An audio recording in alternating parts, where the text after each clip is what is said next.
Mandi sapar Pak Ustadz, mandi sapar itu sebenarnya adalah bagian daripada mandi taubat.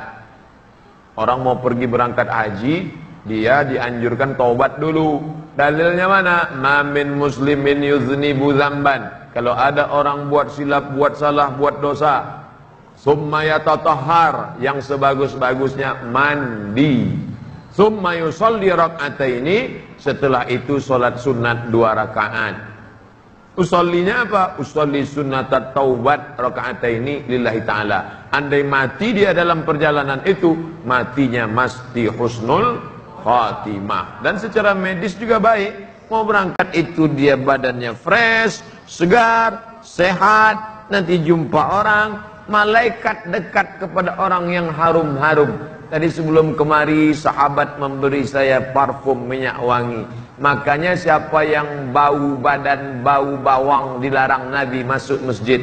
Man akala sauman, siapa yang makan bawang putih, basolan bawang merah, la yaqrabanna musallana, jangan dekat-dekat tempat salat. Kenapa? Li'annal malaikata tata'adza, karena malaikat merasa terganggu dengan bau busuk.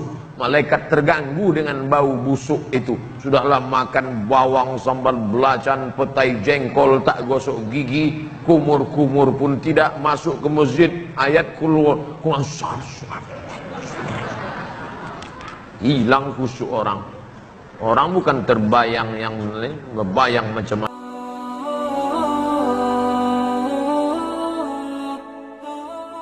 macam. Jadi mandi bagus, bersih. Sahkah pernikahan wali nikah diwakilkan kepada sahabat atau teman? Apa syarat-syarat sah pernikahan wali yang mewakilkan pernikahan?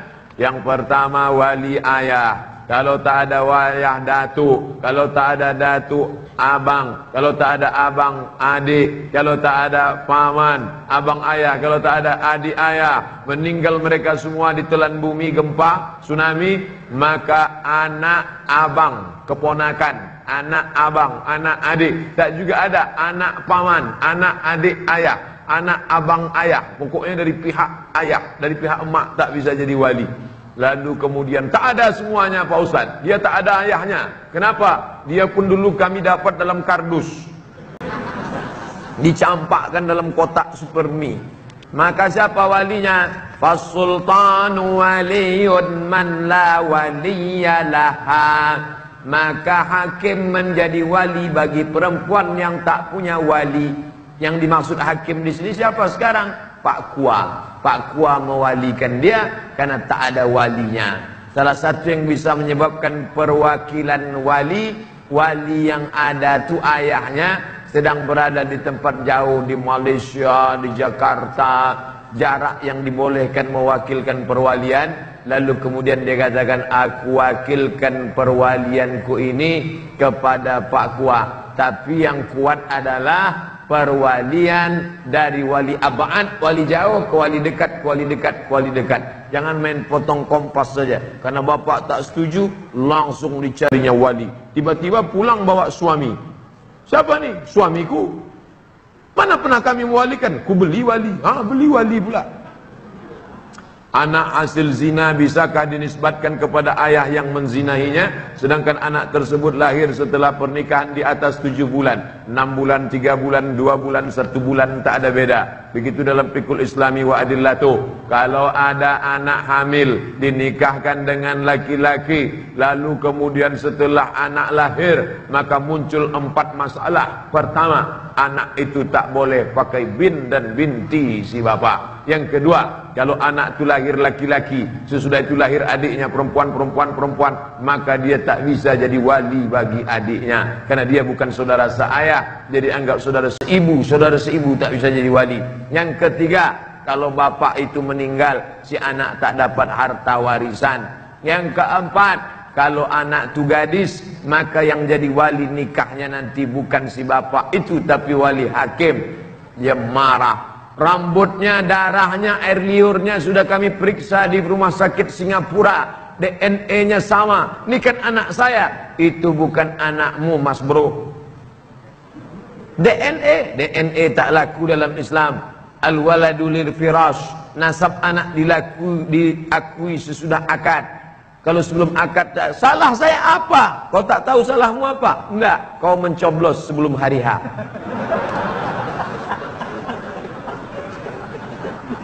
Sahkah pernikahan seorang perempuan hamil dengan calon suami yang menzinahinya? Laki-laki berzina dengan perempuan, hamil si perempuan, dinikahkan oleh Pak Kua, nikahnya sah. Buka kitab Al-Fiqhul Islami wa Adillatuh, mazhab Syafi'i, nikahnya sah, tak perlu diulang lagi sesudah anak lahir. Yang jadi masalah bukan nikahnya, tapi setelah anak lahir muncul 4 masalah. Bagaimana kalau dengan yang bukan menzinahinya? Maka kalau bukan menzinahinya, ditunggu sampai dia melahirkan anak. Di mana malulah kami Pak Ustaz, kirim dia ke Papua, di Timika, entah kemana-mana yang kira-kira orang tak tahu. Halalkah hubungan suami istrinya sebelum anak dilahirkan? Kalau memang dia punya, maka tak apa-apa. Tapi kalau punya orang lain, tidak boleh menyiram air pada tanaman punya orang lain. Begitu kiasan dari hadis Nabi. Apakah perzinahan termasuk dosa besar? Dosa besar definisinya kalau hukumannya disebutkan dalam Quran. Zina itu ada tak hukumannya dalam Quran? Az-zaniyatu pezina perempuan, wazani pezina laki-laki, fajlidu kulla wahidin minhuma mi'ata jaldah. Cambuklah dia 100 kali. Surat An-Nur, dosa besar karena ada hukumannya. Yang sudah menikah tidak dicambuk. Lalu gimana? Asy-syaikh wasy-syaikhatu, laki-laki perempuan yang sudah menikah, idza zanaya, kalau berzina, farjumuhum wal battah, lempar batu sampai mati. Apakah termasuk makan harta orang lain sebelum zakat dikeluarkan bagi orang yang punya harta wajib zakat? Siapa saja yang tidak membayar zakat, maka dia sudah memakan harta fakir miskin. Bapak ibu yang punya gaji 1 bulan 4 juta, itu sudah kena zakat 2,5%. 2,5% dari 4 juta, 1.000.000, 25.000, 25.000, 25.000, 25.000, 100.000. Berapa dapat baru kena zakat? 85 gram emas kali 500.000, 42.500.000, bagi 12 bulan, 3.600.000 sudah kena. Kita bulatkan 4 juta, setahun 48 juta, sudah kena. Siapa yang tak mengeluarkan zakat, lalu duit itu dibawanya pulang ke rumah, bininya tak tahu mana duit zakat, mana duit gaji karena warnanya sama. Dibelikan ke beras, beras masuk rice cooker, setelah ditanak jadi nasi disuap. Allahumma barik lana fima razaqtana wa qina azabannar. Yummy. Masuk ke dalam mulut, tak terasa kau sedang makan titik puluh keringat fakir miskin, orang susah. 8 asnaf zakat. Kau pakai berdoa, Rabbil firli wali walidayya warhamhuma kama rabbayani saghira. Doanya tak diterima Allah. Kenapa? Matamahu haram, makanannya haram. Duit yang tak pernah dizakati dibawa ke Makkah pergi haji. Labbaik Allahumma labbaik. Apa kata malaikat? La labbaik wala sa'daik. Kau tak dapat haji mabrur, zaduka haram, karena kau berangkat dengan duit haram. Yang haji dari Sumatera itu talbiyahnya keras, labbaik Allahumma labbaik, labbaik Allahumma labbaik. Tapi yang dari Jawa lembut, labbaik Allahumma labbaik, labbaik la syarika laka labbaik. Sama-sama tak diterima, karena berangkat dengan duit haram.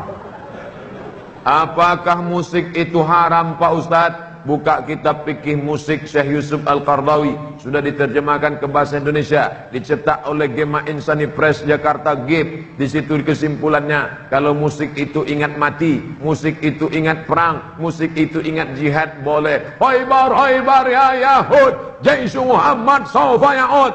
Hai orang Yahudi, tentara Muhammad akan datang. Boleh, tak jadi masalah. Atau dia memuji-muji Nabi Muhammad, Qamarun,